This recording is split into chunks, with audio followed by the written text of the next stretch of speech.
Posecast, powered by basketballnews.com. Please listen and subscribe to all of our podcasts through the various listening platforms. Today on the Posecast, myself, I'll be your host, Jamison Welsh, joined by James Posey. We have a special guest today. She's one of the best female basketball players ever. Way too many accolades list. We'd be here all day if we did that. I can't even delay the intro anymore. We have Chamique Holdsclaw. How's everything going this evening? Everything's well. Thanks for having me, guys. What up, Meek? What's good?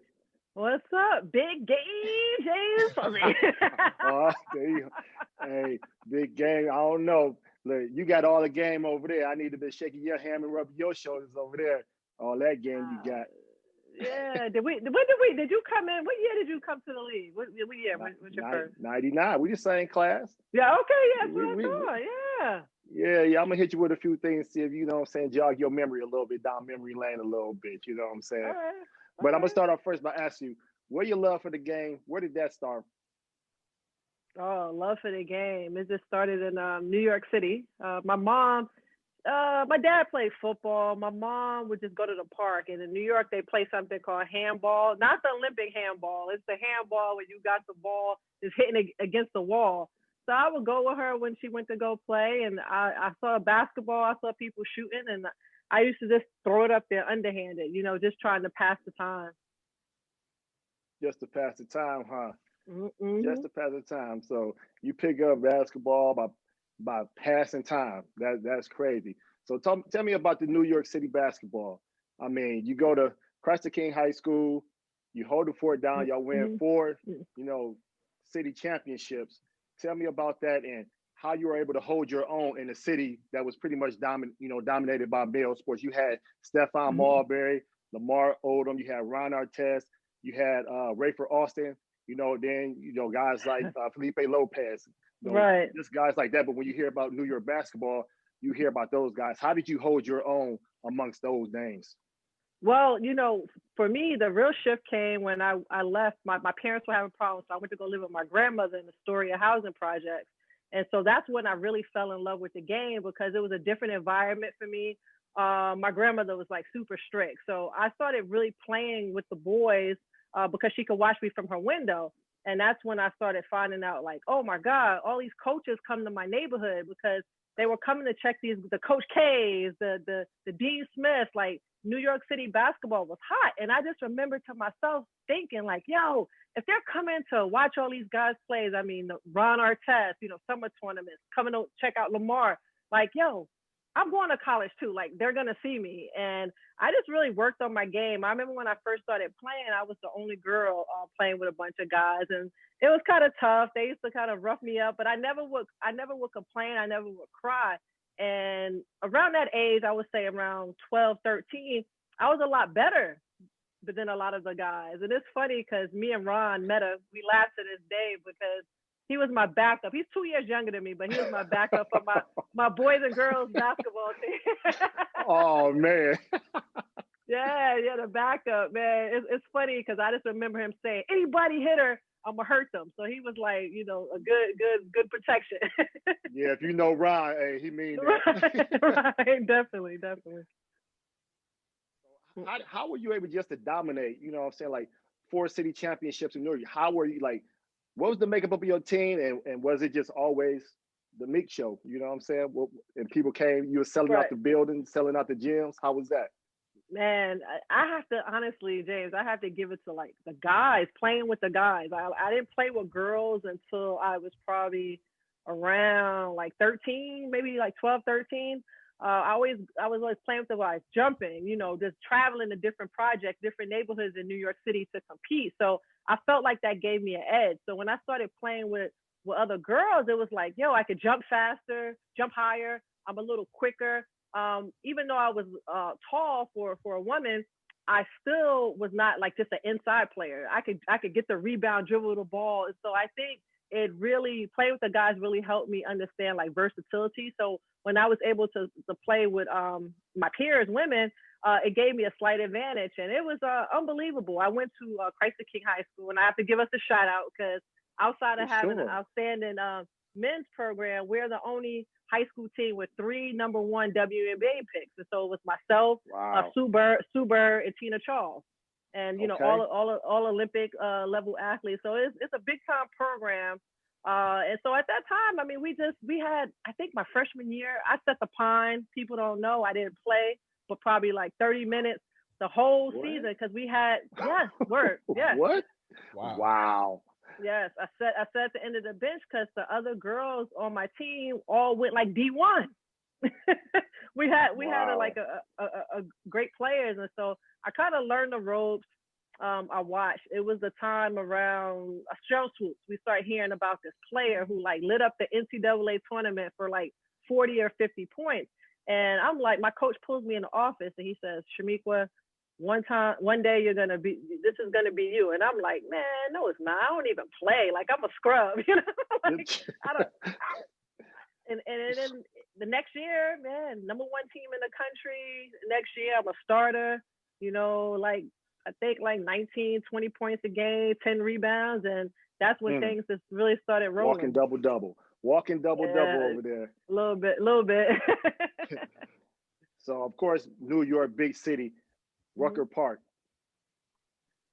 Tell me a little bit about that. And did you ever get, you know what I'm saying, mixed up in the Rucker Park, those big games there, talking all that shit and, you know what I'm saying, having those clashes and those one-on-one battles, anything like that?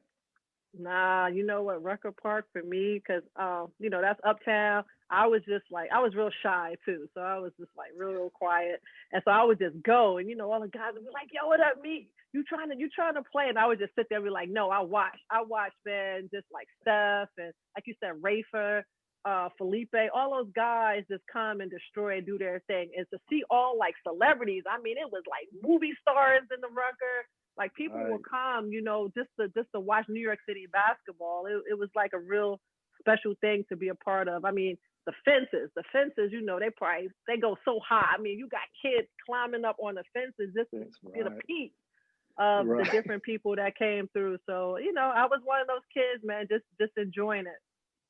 Just enjoying it. So my question is, do you remember when you had your first dunk? Oh man, my first dunk. I think I dunked in high school, but not a game. And my first dunk was like, my first time I dunked a basketball, we was playing in Astoria housing projects. It was like 3-on-3, and I went up and I dunked it. That was the first time I did it. And then I don't think I really got one in a game. Never. I didn't have it in the game. Hey, listen, we gonna sniggle and giggle about that, but I got something for you now. I got something. Go ahead, J-Mo. Now, me, who was your person that you idolized in terms of playing hoops? And it could be either, you know, a player that was around your age, a little bit older. Was there someone that you follow that you idolize that you try to model your game after? Well, a lot of people, I wore number 23, and the reason I wore number 23 is because, like, it wasn't because of Michael Jordan at first. I'm a big Magic Johnson fan. I grew up, like, watching the Lakers with my dad and stuff, and I wanted to be number 32, right? Because I love the versatility of a big guard. And then I was always, like, a taller girl. They try to throw you in the post, and I'm like, nah, I want to handle that thing. So when I went in high school to get number 32, back then it was based on your body size. And so 32 was like the larger jersey. Right. So they were like, nah, you could get number 23 or 20 something. And then I ended up wearing number 23. And then, you know, it was for like, my grandma was like, we're number 23 for the 23rd star. Cause I was crying about not being number 32. But then I'm the Michael Jordan era. So I watched Michael Jordan. I watched Scottie Pippen. On the women's side, I really liked Teresa Edwards. Like, she's like a 4 or 5 time Olympian. She doesn't get enough, you know, credit. She carried the torch in Atlanta Olympics in '96. She's from Georgia.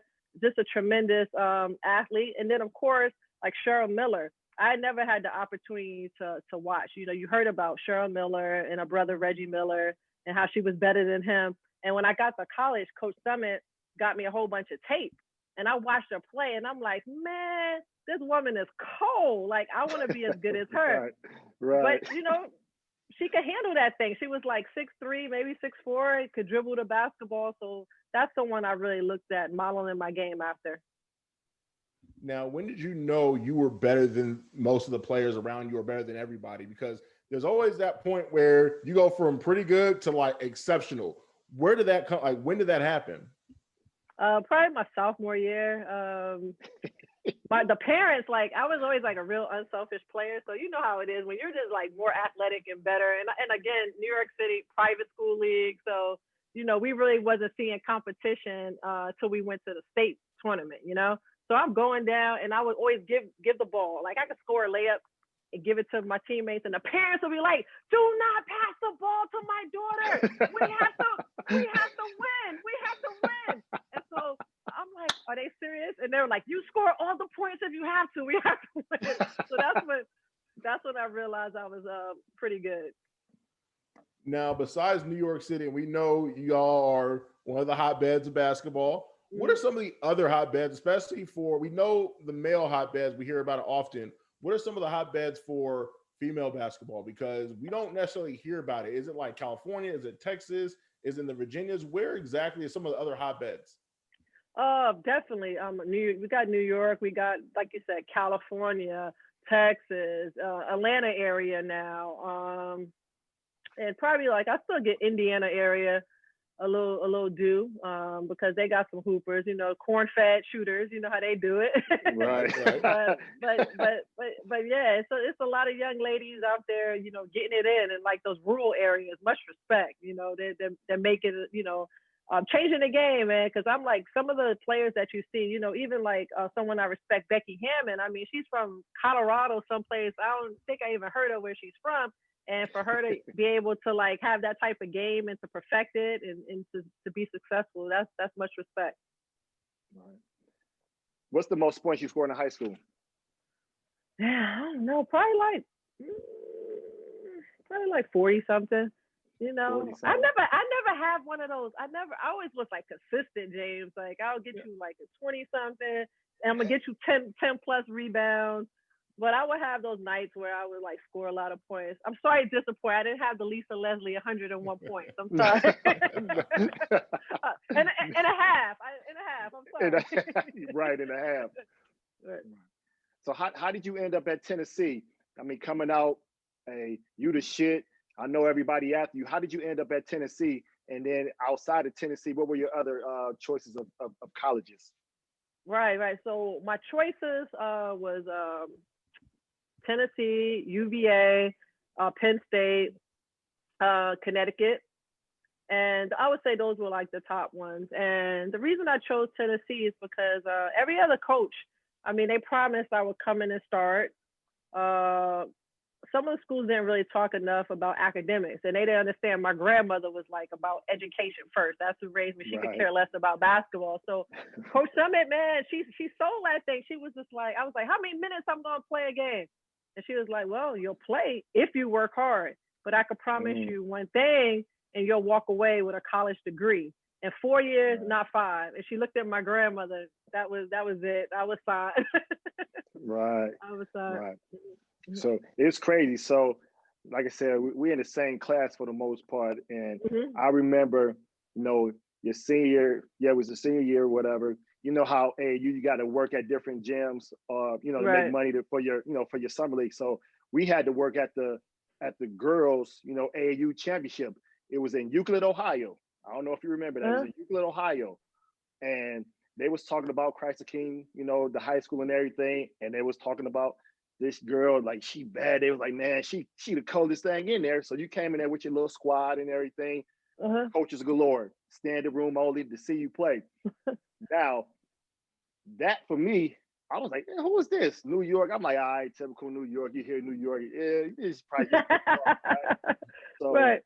So, you know, I'm watching, and I think it was the second game. I guess, you know, you used the first game just to warm up, but the second game, I saw you that afternoon.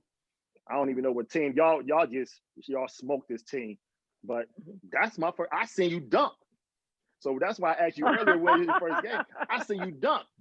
And I was like, damn, I said, she just dunked in a game. You know what I'm saying? And then, I mean, like I said, I'm sitting back, I'm working the game, but I'm taking everything in. I was like, damn, she's nice or whatever. And then I just never forgot your name. And I follow you. And then I can say, damn, she going to Tennessee. So I was like, shit, I know why they're here to see her then. Shit, she an animal right here. And then just to carry it over, you know what I'm saying, to go to Tennessee, you know what I'm saying, and have the career that you had there. how much did, Pat Summitt, said just mean to you, you know what I'm saying, just on and off the court? Man, oh gosh, it meant so much.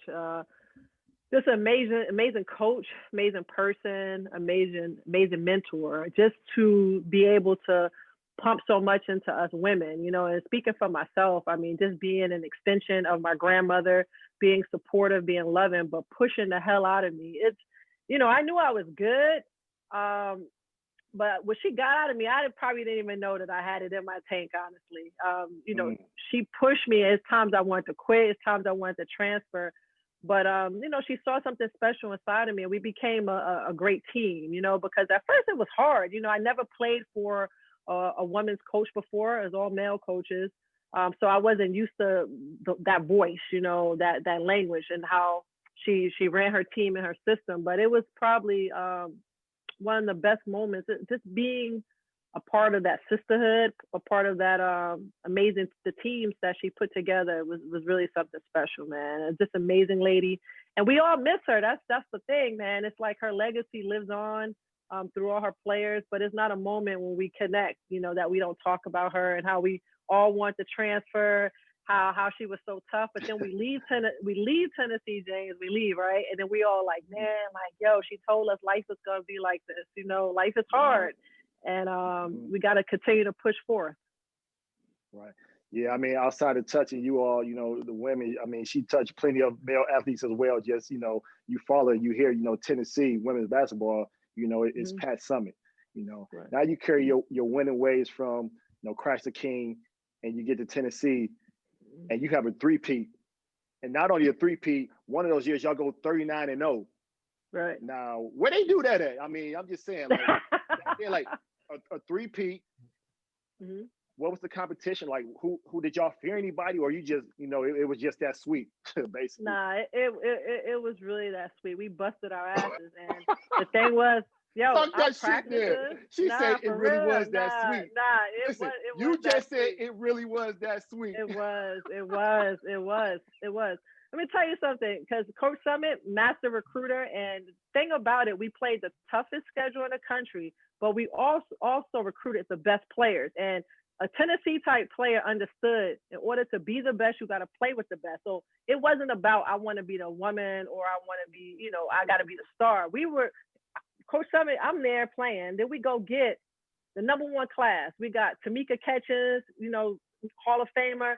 We got Samika Randall, who was from the crib. What up, Samika Randall? Man, we got her. We got Ace Clement, who is the top point guard. And so you add them to the mix, man. The athleticism. We put Knoxville on fire, man. They didn't understand it. They was calling us we in Knoxville. They're calling all the same names because it's Shamiqua, Tamika. It was just like, yo, but we did it, and we had so much fun. We pushed each other so hard. The practices was tough. The games were easy.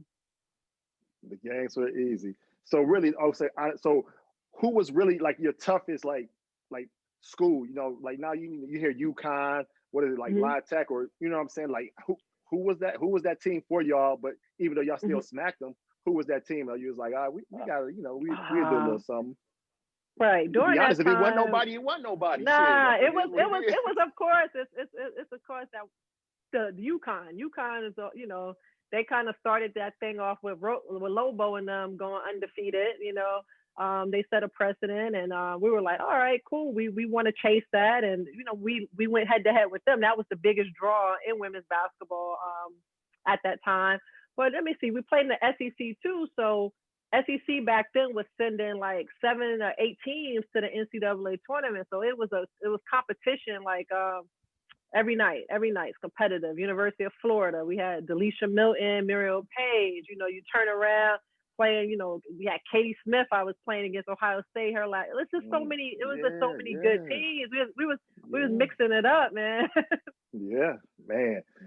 So, like I said, you dominate, the women's basketball at college. And like I said, it's only, a couple names. When you talk about Michael Jordan and you hear like comparison, like, for me, with Cynthia Cooper, and then it was also hearing that attached to your name as well. Like, how was that? How did that make you feel? And what did you think about that? Wow, man, it was definitely like an honor, but I never looked at it as like pressure because like I'm pretty chill. You know, growing up in New York, I mean, it is the mecca of basketball. So, you know, people talk that talk, and you just go out there and you just play. You know, you're used to the attention and the fanfare, but it was exciting though. But man, boy, it was coming from my head though. I'm sure. I'm sure. And you handled them, and just say they came for your head, and you handled them. It's all good. Yes, yes. It was an interesting time. And like you said, you mentioned Cynthia Cooper. I mean, it was just amazing. You know, a lot of those players, we didn't have the opportunity to watch them, you know, play in college and stuff because of the exposure. And they were all overseas. So when I first came into the league, you know, they had just came back. So I'm like watching Cynthia Cooper. It's before the Euro step was like popular in the NBA, you know. I'm watching, I'm like, yo, like it's like she's shooting off those, kind of like Ginobili did it, like shooting off the wrong foot, like got that long step. Right. And next thing you know, I'm watching her, and I'm like, yo, I gotta add that to my game, man. This woman is cold. And then all of a sudden, you start hearing about something called the Euro step. Right. Like, yo, it's like I'm like, yo, she's been doing that. Right. No, Meek, I want to go back a little bit towards the Tennessee days. Mm-hmm. What started the rivalry between Tennessee and UConn? What was there a particular thing, whether it was a recruiting battle, a particular game or event or art? What exactly started that rivalry? You know what? Like, if I knew, I'll probably be a pretty cool person right now. I did, you know, that was before I even got there. You know, UConn was just like, then they had won championships. They were like, yeah, they were the ones like leading the pack. You know.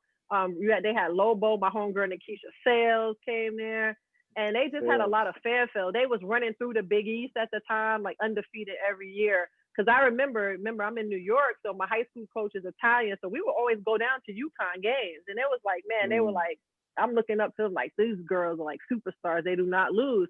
And then, you know, we switched things. We go to Tennessee. The momentum started moving from Connecticut to Tennessee, and that's how it went a couple years. Like, I left. Then it was like the Sue Birds and the Tarasis, and then they leave. Right. And then it's like the Candace Parkers, you know, and then it's like UConn took off after that. We haven't been able to get it back in our yard. But yeah, I mean, just, you know, that's just the way it went. Besides location, what's the difference between the two programs? Because they're both highly successful.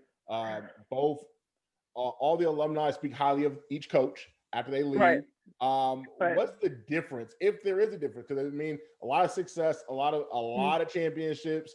What is there any differences that you can speak of just off the top of your head?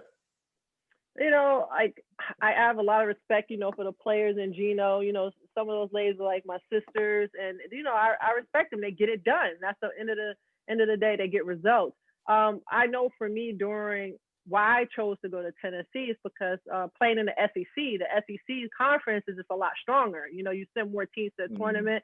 There's a different battle. You know, it's a battle every night, pretty much. And so that's what's the draw for me back then. And I'm not even sure the conferences changed so much. I think they're in like the American Conference now. And again, I don't even know who's in that conference, but still, you know, they're doing their thing. So I just think it's a certain type of kid that goes to a Tennessee, a certain type of kid that goes to a UConn. It's people that, you know, want to compete. They want to play with other great players. They have a certain level of excellence. And, you know, it just shows across the board from what the players have been able to do throughout their careers. I see. Now, after you leave Tennessee, Nike presents you an opportunity of a deal, 5-year deal. They came to you and they said they've watched you for a long time. You're their target. They want to make you the highest paid women's athlete on their roster at that time. How did that feel? It was really great to experience that. It was something at that time that hadn't been, you know, something that was, you know, like that type of excitement in women's basketball, you know, the endorsement deals. And a lot of people don't know, like Nike offered me a nice deal, but that wasn't even the highest offer that I had got. The better package at that time, you know, monetarily, if you look at it, was with Reebok. Was it hold on. No, Adidas. I'm sorry. Was it Adidas or Reebok? One of them. Let me see. So let me get this together. It was Adidas. That's Tracy McGrady's Adidas, right? Yep. Yeah. It was Adidas, and I actually, when I my agent looked at everything, it's just, you know, better. Nike we felt was moving forward with the women's brands. And so that was where we went. And it was exciting, man, just to get to experience that. I remember going to the campus, y'all, and I'm there for a visit. We fly in and I'm walking around, and I didn't realize while I'm walking through, like, everybody on the campus has a shirt, like, welcome Chamique Holdsclaw, and all my accomplishments on the back. Yep. It was like pretty dope, you know? So it was great to be a part of the Nike family. And you also had your own shoe, which was a very hard thing to come by back then. Like now they kind of give almost everybody a shoe. But back then you had a SIG. A signature shoe, that's big time. Come on. Yeah, that's what I'm saying. That doesn't happen.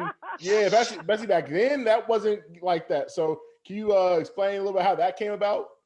Man, that was awesome. See, I didn't know that that was a part of the deal. We sat down with them. They were like, hey, we want to give you your own signature shoe. And I was just like, oh my God, that's something you dream about. I mean, when I was in college, I remember how geeked I was rocking the Show Swoops. Yes, I wore Show Swoop shoe, and I wore it proudly. And it was like, oh my God, and it's like, it'll be cool if you get a shoe one day. I never thought about it, but then as things started heating up, I'm like, yo, this is dope. And so just to go hoop. I remember one time in the off season, I was playing in DC at the run and shoot, and I'm like, yo, this dude is talking like hot trash, and it was funny because he had my shoe on, right? And so we just playing pickup, just talking trash. And then all the guys, I was like, man, you need to shut up because you sit here wearing my shoe and they don't even come in women's sizes. So you had to. Hell no. Everybody started laughing, and he's like, nah, it's all good. I got small feet, I'm gonna pay respect to you, you know what I'm saying? But it was a good time though. That was love. Man, that was love, man. Your signature shoe, you ain't even need Nike ID. You know what I'm saying? Like they're doing nowadays. Nike ID, everybody got a signature shoe, man. You special like me. Get your own shoe. Right. After taking that, your winning ways and traditions from Tennessee. Mm-hmm. In 1999, you're drafted #1 by the Washington Mystics. Mm-hmm. When did you know during your college experience that you was ready for the league? And ready for the league, who was you anxious to, to match up with? Yeah, right. So, I thought I was ready, I'm like, okay, I know that now they have the ABL, WNBA, it seems to be taking off. So that's what I'm thinking. I'm probably going to play. I'm a 4-time All-American and, college player of the year. So I'm like, all right, this is the way it's supposed to be. I'm going. I'm gonna probably be, top 3 pick. We'll see what happens. But I was number 1. Top 3 for real? You ain't think you was going #1. You said top 3, like.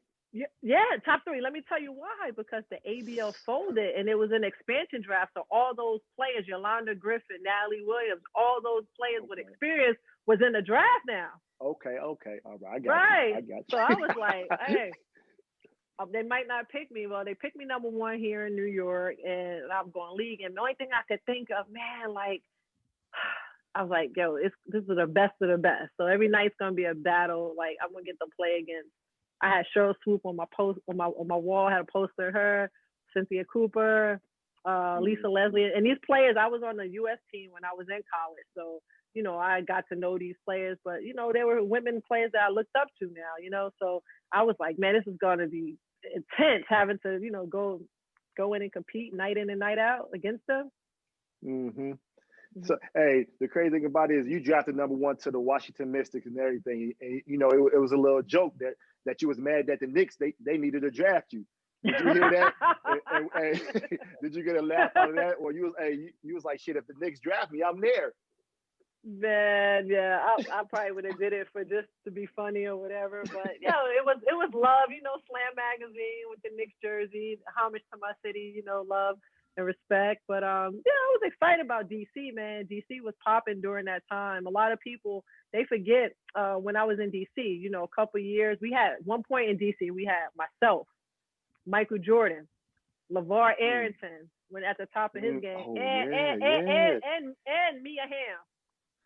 Oh yeah, soccer chick. Yes, all of us. So the city was lit as far as sports was, it was just a lot of great competitors and competition and stuff. But it was like also, going to DC, being back on the East Coast, it was an adjustment for me. And just trying to figure things out, again, I had a lot of pressure on my back, a lot of expectations to fulfill, and just trying to navigate that. But, my teammates were great. We won, I think, 3 or 4 games before I got there. We won 12 games my first year. I think I was like, what's it called? Like rookie of the year and all that stuff. Oh, you was rookie of the year. 16, Okay. 9, 7.8 rebounds. I know it. All right. Rookie of the year. Yeah. Don't be shy now. Yeah. You can talk that shit. Go ahead. Yeah, a little something. And so, it's just, I think the main thing, I don't know if you went through that, it's just like figuring out at that time, how to be a pro, because for me, I did things like I always work hard, whatever, and it's the way Coach Summitt wanted things to be. As a pro athlete, you can put the same amount of effort in. So I can go and work hard, but it's like I don't know what the other players on my team are doing, because now it's not that age group where those college kids, 18 to 20 something. Mm-hmm. I got grown ass women on my team. So they want to kick it. They want to do what they're going to do. I can't say shit. Right. And you just got to try to like figure out and bond as a team. So I had to really get used to that, because it wasn't a success automatically. Like we weren't winning like I did in college or high school, and just trying to like navigate that and making sure that you stay on top of your game. But it's just hard, you just feel like, shit, I got to do more. I got to get back to these ways. So that's what I was kind of like juggling initially as a pro. Yeah, I agree with you, because like even coming in, like you say, we young, and when I came into it was grown men with families, and you coming in, fresh out of college and everything. It's like, man, like you feeling that grown man strength and everything, and they fighting to keep a job and to feed their family and stuff like that. So you thinking like practices, they beating you across the head and everything, and it's like, do I really belong here, whatever? So, and then you find the one vet to take you under the wing and sort of help you along the process. Who was that vet for you? For me, going to Denver, I had Antonio McDyess and I had Nick Van Eck. So they took me under their wings. For you, who did you have there that took you under their wing and showed you how to be that pro? I would say Vicky Bullitt, former Olympian, University of Maryland, collegiate player also. She was just amazing. She came from Charlotte, where she played with Dawn Staley, and she was older. I was probably like, at that time, maybe like 20, 23, and she was at like probably 30, 33, 35 or something, and she was just beyond me all the time. Holdsclaw after these games, get in this cold tank. Like she really taught me how to be a pro, and it was also I think what's my coach name? I'm having a brain freeze. Daryl. What's his name? Oh God, NBA player. Oh God, I'm having a brain freeze. Not hard, is it? Not hard. Oh God, what's my guy name? Oh, little Derek, played for the Bulls. Long arms. He was an NBA coach too. D. Walker. Daryl Walker. Okay. Yeah, Daryl Walker. Got you. I can't remember that. That dude hilarious. But he came. Our coach got fired, and MJ was the president of our team now, so they was real close. So D-Walk come in, man, look, y'all motherfuckers need to get together. I'm supposed to be playing golf, okay? so now he look, we ain't doing all these motherfucking three hour practices. No, we get in an hour and a half, you bust your ass, you get done. And then he'll look at somebody and the motherfucker stop coming to practice smelling like beer. Oh. and that was when things changed, because like again, him being a former NBA player and playing 82 games or whatever a season, he understood how important it is to get into those practices, make them hard but short. We was practicing when the league first started, because a lot of the coaches had the collegiate mindset. So we would have 2-a-days in preseason, 3 hours of practice. Wow. 3 hours. Right. That was like, and then a lot of players were coming over from overseas, haven't played a full season. So people were getting injuries. People were kind of like tired. And then he really changed that for us, man. We practice and we fresh as hell. We practice in like an hour now, hour 15 minutes. Man, we went out there. We were doing some things, you know, with him at the helm. So he really taught me a lot, and I appreciated that. Now, Meek, did you ever consider going overseas before entering the WNBA draft? Because we know the money has always been a conversation when it comes to the WNBA and other options. And we know overseas the money is better. Did you ever consider that option before you entered the draft? No, like I did when I thought about it, because for us, you know, before the WNBA and ABL, it's really that real life loving basketball. You know, it's like, okay, I go, I get my degree. If I want to continue playing basketball, I go overseas. And I thought it was like so awesome when I would meet the former like female players that I knew were college stars that were overseas. They're speaking Italian, speaking all these different languages. I thought, I'm like, man, that's awesome. I'm going to get to experience that one day. But for me, I was like that class that was right there where it was like, oh, you got these two leagues. Now that WNBA is taking off. So for me, it really wasn't like my number one thing. Now I'm like, yo, I can play here. I'm a marketable athlete. You know, a lot of attention, exposure. So, you know, I was sold on the W. Now, also, you mentioned Michael Jordan was running the Wizards at that time. Did he ever come into y'all practice? Because he's always known for showing up people's practices and going off and showing how people how it's done. Did he ever come to y'all practice or anything like that?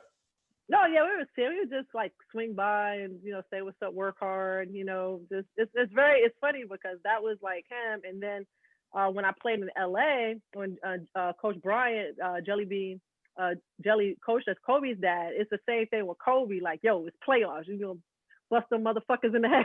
Like, right. You go out there and you get hard. So it was really like, when I look at it just now, it's the first time I thought about that. The same thing, the energy that Jordan was giving was the same energy that like Kobe was giving us. Just get it done. And those are like two of the greatest ever in my eyes. Like my number 1 and 2, I'm gonna have to go a little bit, you know, MJ because he's first, you know, but like Kobe, you know, those are the two. So I had the opportunity to you know, just meet both of them, you know, be around them. So that was a blessing.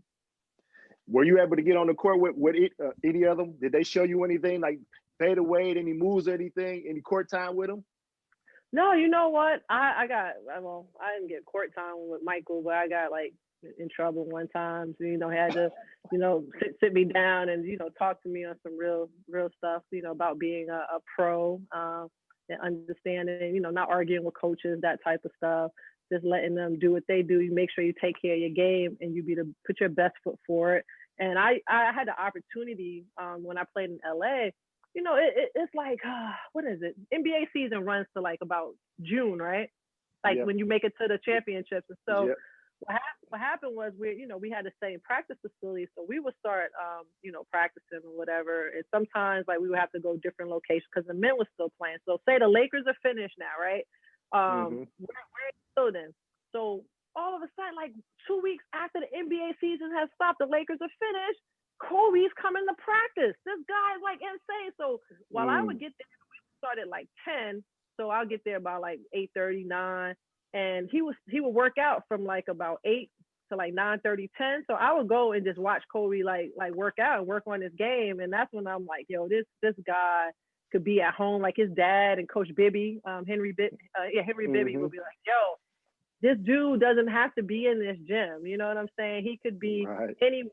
Like he traveling with his family, but he loves the game and he works on it. And it's like so much respect. I mean, just not even like he'll be running sprints, like doing conditioning. And then like just working on his, you know, like real slow mechanics, you know, getting his post-up game and stuff, which we saw later in his career, like the mid-range game. But like just little things like that just stuck with me. And like, I was like, you know, I want to be better and be able to give more to the game. So who were you looking forward to playing in the WNBA? And then what was the matchup for you that you was looking for, you know, every season? Man, probably like I would say Swoops, because we played same position, two different types of players, but you know, that was like when I had a poster on my wall, so you want to get down and gritty with it, you know. And I remember the first time we played Houston Comets, man. We won. We actually played a game with the Wizards. We played at my college. It was like we took it on the road and we played at Tennessee, and so we won, man. So they was hot, yo. And Tina telling me, yo, Tina, like, yo, Meek, man, they pissed because you. And so next thing you know, man, we had them on NBC. It was like a featured game on NBC. Is like Washington versus the Comets, man. Comets. Show Swoops, man, locked me up. I had like 4 points. Oh, damn. It was like, not today. Not today. Not today. So that's what you want, though. She was like, hey, she took that first game as a defense. She at that time, she's the multiple years Olympian. She's a MVP, so she can't have this young player come in and show her up. Right. So those type of matchups were like great, and I would say who else is just playing against, like, I love playing against versatile like players. That's the thing, players that can do a little bit outside and inside, that present a challenge, and so like I love like playing against Tina, even though we never played head to head, her being able to play on the perimeter, shoot the ball, and then bang inside. I was like, all right, she's really a great player. And then as time started to change, and we started seeing like Taurasi came to the league and started stretching that thing out, and shooting that ball from deep, a big guard. So it was just like the experience was a lot of fun. I think I really was able to see athleticism, the game change. Getting to see women, like I said, the game became more professional, understanding like how to take care of our bodies better. The coaches understanding, hey, 90 minutes, 90 minutes, yeah. And get out, and it was really great. I think that for me, the moment I knew the game changed, because people asked me, I was like, it was like 2010. And I'm in San Antonio, and I'm, talking to Candace Parker before the game, Tennessee, it's my little sister. We're chatting it up. And then, I got switched off for her in the ISO, y'all. And so I'm like guarding her, and I don't know where she went. Like, she went around. And then I never forget, I remember jogging back. I was just laughing. I was like, the game has changed. I'm like, what is, how it is when somebody catch you off guard like that, James? Because you could feel, you done felt it all, like defense, guarded, bigger players, step back. But she didn't hit me with some reverse, boom, boom, and it was so smooth. I was like, damn. You're like, uh-oh. Right.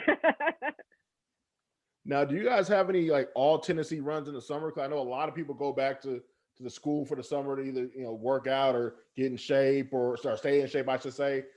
Is there any like all Tennessee runs in the summer or in the off season?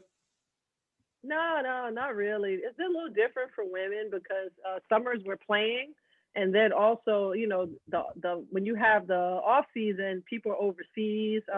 College season's in effect, so it's a little different.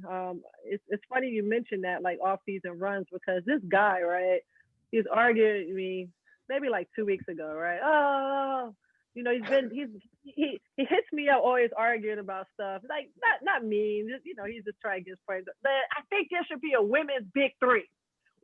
Why is there not a big three for women? And then I told him last time, I said, hey, it's not going to be a big three for men. Why? I said, because when women finish playing, a lot of them have kids, they not working out the same. The body bounce back is not the same as what the men. I'm like, when women finish playing, we are done. Done. On to the next thing. Now, if you were the commissioner of the WNBA, what changes would you make? Commissioner of WNBA, I think there's been a lot of great changes made so far in the players, understanding the power of their voice.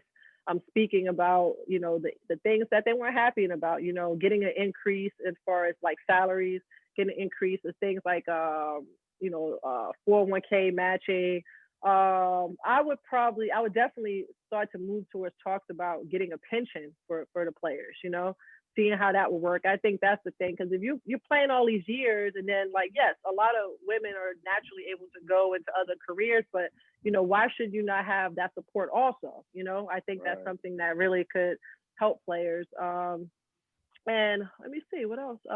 Definitely more marketability. I think it's growing. I guess it's getting better. I think right now with the platform, the women are just like always have been outspoken. But I think now with everything going on with social injustice and people have finally heard that our voices, intelligent, strong women, and understanding the stance that we take. We speak for ourselves. We're out there, like, we have an opinion about things and just wanting change. And I'm just really proud. I love The View. And every time I feel like I watch The View, it's like, oh, I was going to give a shout out to my WNBA players. And I love that, that these players, just understands the impact that they could have. So I think things are going well. I think people are finally recognizing it. And it's guys like you guys, because, I remember when I first came in the league, it's like, the guys would be like, yo, I'll come watch you play.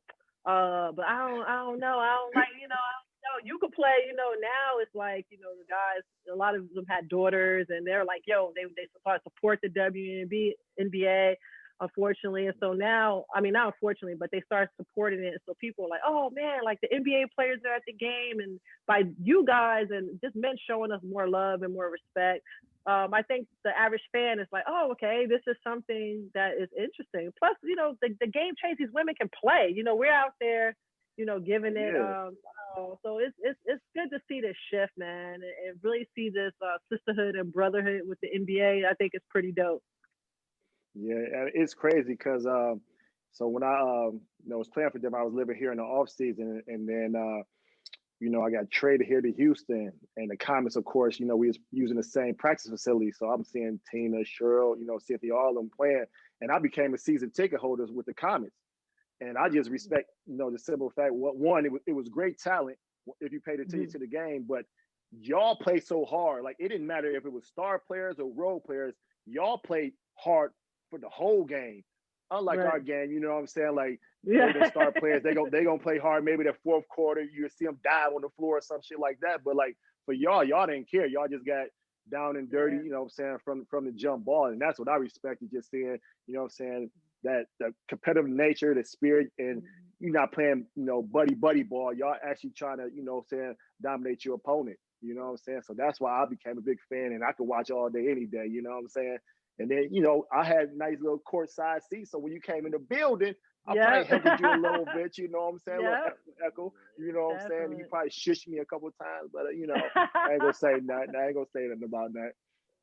But you have a great, huh? No, I would say shout out. Y'all had the best fans, man. The Houston Comets, y'all know y'all did some major stuff. Y'all had the big three first. I think y'all won 3 championships in a row. It was exciting place to be. Y'all need to get the Comets back. They love it. They miss it. They miss it down here. They could most definitely use a comeback of them Comets. You know what I'm saying? Right. You know what I'm saying? So you have a great WNBA career, and you're presented to the Women's Basketball Hall of Fame.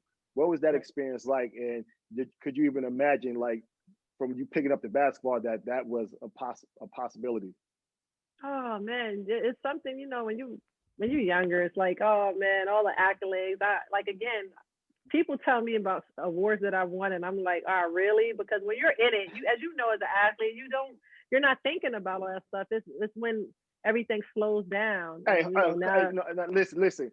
I ain't have all that many awards. Now you gotta don't listen as long as I ain't had that many. I had a few, but I ain't had that many. Oh man, wow, get out of here. But it's like, when everything slows down and you're done and you're able to reflect, man, and realize that people appreciate your talent, appreciate your ability and what you gave to the game. That's like the highest honor. So it was really I was really excited to experience that. Actually, me and Tina went in together, Thompson. And Katie Smith. So it was good. I had my sisters there, my family. It was a dope experience. Okay, you was on the same tick with TNT, baby. Okay, that's congratulations on that. Nah, for real, that's big. That's big. So life outside of basketball, right? Mm-hmm. So you looking at the league now. any players that you see whose game you like, some resemblance to it or whatever, you know what I'm saying? Any I guess you could say team, or is it just mostly a player that you follow and you like? Oh man, of course. Like I like Deladon, Elena Deladon from DC. She could go. Candace Parker. Oh man. You got what's the McCautry. She's tough. But Asia Wilson, man. It's just she's killer. Right. And you got. I mean, it's just so many, man. I'm just like, and then you get, golly, I'm like thinking, because every time it's like, oh, the game's on, and I'm like, oh, then I see a new player because these kids are getting young, they're young, so I gotta go look. I'm like, no, this girl, I thought she was just a jump shooter. She could put the ball on the floor and mix it right. up. Yeah. So it's exciting just watching the new talent, man. New players, and then watching the old players, like do what they do. Sue Bird winning championship, like I thought she was gonna retire. She's like winning championships, So it's exciting. I think the league is in good hands, just as far as, like, of course, basketball, but just the women out there just impacting the society and putting their best foot forward and creating change. I'm just really excited to see what happens. So, you hear like the men basketball, you hear some players like, I hit up Hakeem the Dream. I want to, see his footwork, and I want to, perfect my footwork and something like that. Did you have any younger players or former players just hitting you up like, yo, can we get in the gym? And could you help me with certain things, or just a pep talk, or just a mindset? Oh yeah. I talked to like a lot of the players that hit me up, but just about mostly mindset stuff. Dealing with like stress and balance, and because I'm like also working in like the space of mental health. Just how to deal with things and cope and stuff. So just kind of like just being a big sister or like a mentor, and then. Like some would be like, yo, Meek, like show me that low post game. Right. Yeah. They better ask you shit. They better. Right. I had a player ask me that. It's just like yeah, I watched. She said, yo, I'm not like everybody else. I don't want to call her out, but she was like, I'm not like everybody else, and I'm like, what does that mean? Because I did like a little tour. I well, not tour, but I did the mental health forums for all the WNBA teams. So I had to travel to meet with every team and do a talk. And so one player is like, yo, I know the game. I know all the players that come before me, man. So like, I know what you got in your bag. And I was like, right. That's respect right there. That's respect. I was like, okay. And she was like, thank you for what you do. And I was like, oh, that's appreciated. You get some young players that are like that, but now you get like a lot of young players, like they don't know who came before them. They don't know. I knew like all the players, like the Nancy Liebermans, the Ann Myers. I knew about the old heads, and now it's a different time where I go talk to young ladies, young kids, and I'm like, all right, you guys all want to play in the WNBA? I want to play. Name 5 players. Outside of Diana Taurasi and Candace Parker, and they don't know, and it's like no excuse these days, because you guys have way more as far as being accessible. You have the internet, YouTube videos, and we the ones that didn't have that. Exactly. So you just spoke on the mental health side, and you starting to hear a lot of that, amongst the sports world. How did that come about, and what, how do you, for the person, how does that attention that's needed for it get the attention that's needed for it to help them, whether it's an athlete or just a person, a 9-to-5 person? Right. I think for me, I struggle with depression since I was a young kid. And I think a lot of the times, like my family knew, they tried to get me help, but I was good at something. And I just kind of like all right, just push along. Like I got to get back to basketball. I'll go to therapy a couple of times here. But for me, my anxiety and the depression got worse. And it was like at the height of my career. It's like I was like 2 different people. Like I would go perform and I'm dealing with this stuff at home, by myself.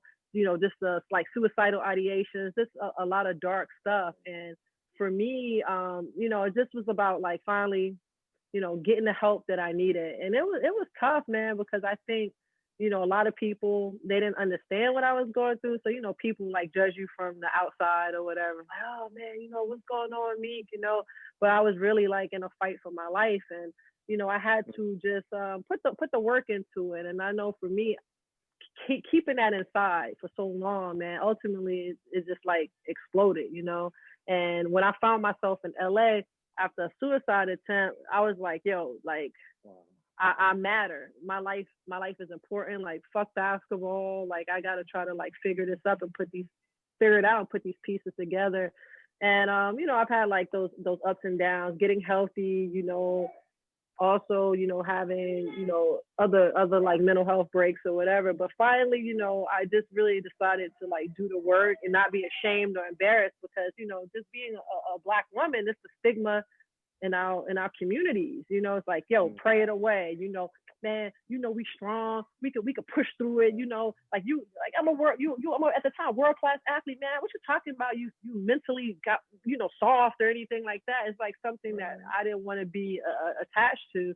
And then finally I was like, yo, like, I gotta be the best me, you know, I want to be around. And when I finally found a confidence to do the work and finally speak about it, because I was like, man, I don't give a hell what anybody thinks. I realized I wasn't the only one, like, for real, going through these things. And so it was like, I'll be in a gym in Atlanta, you know, like I'll see, you know, it might be a male athlete or whatever, like, you know, they, yo, what's the whole spot? Yo, you know, I just want to say, I appreciate what you're doing. You know, I'm kind of going through those days. I like, real talk, like, keep doing it. You know, I'm here. You need anything, let me know. And then it was just like, you know, your peers start telling you stories of things that they went through. And I was just like, yo, we all in this together. This can't be a secret. So like now, you know, I just appreciate people that are outspoken, you know, and helping others understand, you know, if you're not feeling well, you know, it's like, take those steps to get help. You know what I'm saying?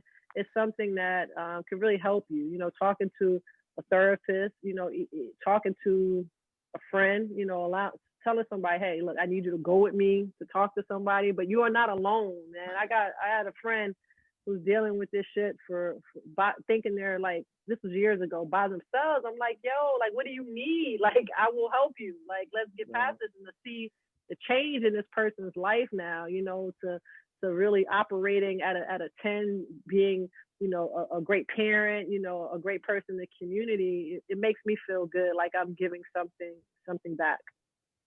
So it's like I said, I'm still learning with this, and I know Kevin Love, he's been a player speaking about it. Then you also heard about Paul George doing his bubble stuff. You know, said he was in a dark place as well.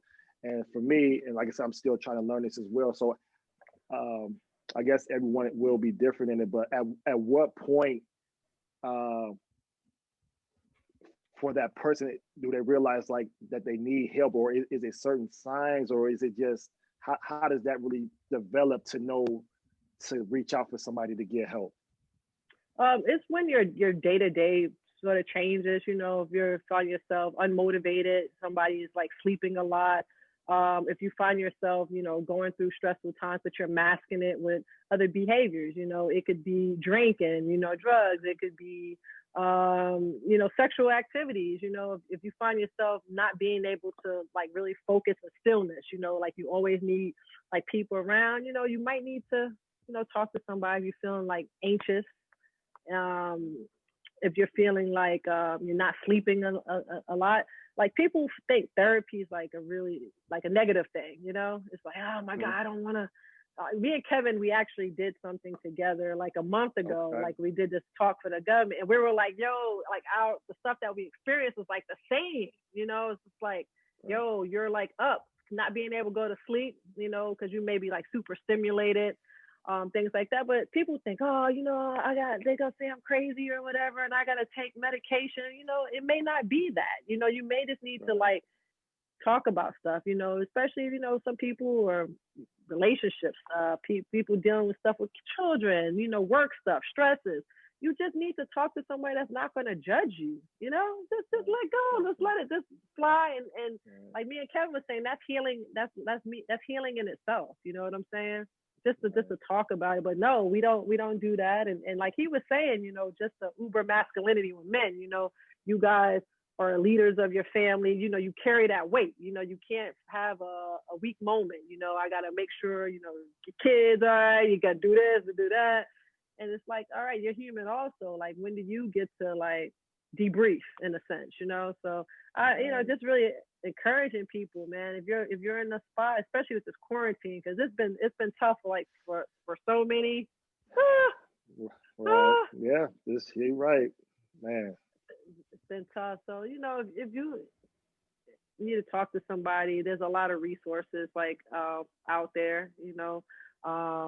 Don't be afraid. You know, at the end of the day, you want to be the best you know. That's what it's all about. Appreciate that. Now, how accommodating was the league when you were going through this? Were they able to provide a lot of resources, or did you do a lot of this on your own? Jameson, great point. Because when I first started talking about these things or whatever, it was like, man, everybody kind of threw me on the island, you know, because, you know, it was something that it was a taboo. You don't talk about. So instead of me going to a team and saying, yo, I'm having these challenges, you know, I'm really like depressed it's like my whole, like I had a general manager, like the whole fucking team found out like I was dealing with these things, and it's just like all of a sudden now it made me feel weird. I don't want to fucking play basketball for you anymore. I don't want to be here, you know. And so now it's a little different. It's a lot different, you know. Each team, you know, is able to supply the players with resources. They talk about these things in meeting. And I know like in the NBA, some teams, well, yeah, in NBA and WNBA, they have like psychologists and psychiatrists on staff with the players if they need to go. But it's not so taboo. Like, in order to be a top, like we got to think about what we've done as far as athletics. We've been at like very few people get to experience, and the pressure like of us training our bodies and going through being the best of the best. You know, like sometimes you gotta like be able to like just have a moment to debrief, talk to somebody, to deal with the stuff you have to process. You know, maybe like being on a team when you don't like the coach, being on a team where you don't freaking like the players. Like, you got to be able to just talk to somebody and have somebody help you balance that. And I think that's why a therapist is really great. I love it, man. I tell everybody, I got all my friends, well, not all of them, but a lot of them go now and, you know, go check it out. And they're like, man, I get it now. Good shit, Meek. Right. No, I mean, so when you say, you know, you pick, you know, you see your person for help, psychiatrist or whatever, like, you know, the team has someone. And then sometimes, you know, as a player, you might feel a certain type of way because, you know, hey, it's in-house. You're going to see them a lot every day, and they going to go tell, you know, saying people in the organization, whatever. So, you know, is that something that you say, you know, you find somebody within, or to step out and find somebody on the outside where it could be like more genuine than anything in the process? Right. I say find somebody, you know, I get it being a former player. Find somebody on the outside. Thing about it is, like, you know, your schedule, you figure it out how to work. The great thing nowadays is that you have, you know, teletherapy. You know, you talk on the phone, you talk on the video, so it's to your convenience. And I get it, because I used to think that way too. Well, I experienced that. You tell one person, everybody fucking know your business. So it's just like, you don't want to say anything. But now it's a different age. And honestly, you don't even have to really talk to the team, period. That's what I try to tell people. I'm like, you don't really need to say nothing. Like, you can look and have somebody, your agent, somebody find you a therapist or whatever, and you can just do your phone consultations, you know, talk to somebody on the phone. Because, you know, if you're in the sports business, there's like a whole like network. Like, the first therapist that I had was like really, really good. He was from Major League Baseball, you know, and he like taught me a lot. I don't know, I never met the guy. I don't know what he looked like to this day. He could walk right by me, and I wouldn't know who the heck he was. And it was the greatest thing, and he helped me so much, you know, just being able to talk and process things. Right. So I know we kept you a long time, but we appreciate it. I'm glad everything is going great for you. You know what I'm saying? But at the end of the show, it's a segment that I have called Free Game. What free game can you give to the people that's out there? It could be anything. It doesn't have to be sports related, but it could just be some free game that can help somebody. Man, free game, man. Just continue educating yourself. I think the thing is, it's like, I wish, like, when I was playing, like, I always was a reader, but the things that I was interested in, if you're interested in something, educate yourself on it. You know what I'm saying? And I had a friend that opened a restaurant, right? Had no idea how to run a restaurant. You know what I'm saying? Restaurant, like, tanked. And I just remember saying, yo, did you read anything? Or, nah. But the second time around, he's educated. He read up on it, studied some stuff, and now his business is thriving. And that's what we got to do, continually. I know, like, maybe retire, moving into something else, but knowledge is power. And we just got to remember that. Okay. Hey, well, y'all have it right there. That's some free game right there from Chamique Holdsclaw. Appreciate you from taking the time out your busy schedule, man. I'm glad to see you. Glad you're doing well. And I'm sure I'll see you once we get back to normal life and things like that. But appreciate your time as always. Yes, brother. You take care. Jameson, it's nice meeting you also. Same here. Thank you. Thank you very much. All right, Posey, we doing Papados. We're gonna do the Papados. Papados. There you go. That's my Houston thing, Papados. Papados for sure. You got to stop at Papados. See it. Right. Well, I'll hit you up, brother. Appreciate Take care. All right, bye-bye. All right, thanks. Love. All right.